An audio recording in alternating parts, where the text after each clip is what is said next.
गत वर्षी नागपूर वाहतूक पोलिसांनी जिल्ह्यासह शहरात धडक कारवाई केली असता पोलिसांनी वर्षभरात विविध प्रकरणात 13,66,403 जणांवर कारवाई केली असता या कालावधीत कोटींपेक्षा जास्त रुपयांची वसुली करण्यात आली। गेल्या वर्षीच्या तुलनेत दंडाच्या रकमेत 1.38 कोटी रुपयांची वाढ झाली आहे। हेल्मेट न घातल्याबद्दल पोलीस विभागाने सर्वाधिक कारवाई करून दंड वसूल केला आहे। रस्ते अपघात रोखण्यासाठी वाहतूक पोलिसांनी कडक पावले उचलली असून चुकीच्या बाजूने driving, signal jumping, over speeding आणि रॅश ड्रायव्हिंग यासारख्या मोठ्या उल्लंघनावर सातत्याने कारवाई केली जात आहे।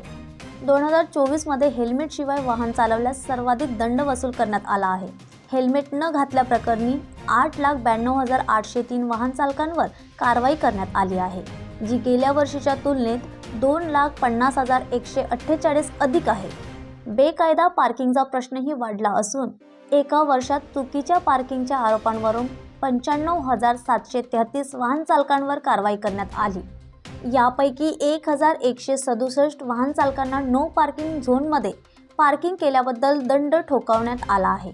लायसन्स शिवाय वाहन चालवण्याच्या घटनांमध्येही वाढ झाली असून 2024 मध्ये 73,653 चालकांना परवाना नसताना वाहन चालवल्याबद्दल दंड ठोठावण्यात आला आहे। पोलीस विभागाचे म्हणणे आहे की या कारवाईचा मुख्य उद्देश रस्त्यावरील सुरक्षितता वाढवणे आणि नियमांचे पालन करणे सुनिश्चित करणे आहे, जेणेकरून अपघात कमी करता येईल। तसेच ट्रिपल सीट बेल्ट न वापरणे, रॅश ड्रायव्हिंग, ब्लॅक फिल्म लावणे आदी नियमांचे पालन करून रस्ता सुरक्षेला प्राधान्य द्यावे, असे आवाहन वाहतूक पोलिसांनी केले आहे। पोलीस टाइम न्यूजसाठी व्हिडिओ जर्नलिस्ट स्वप्नील सह मी रोहिणी।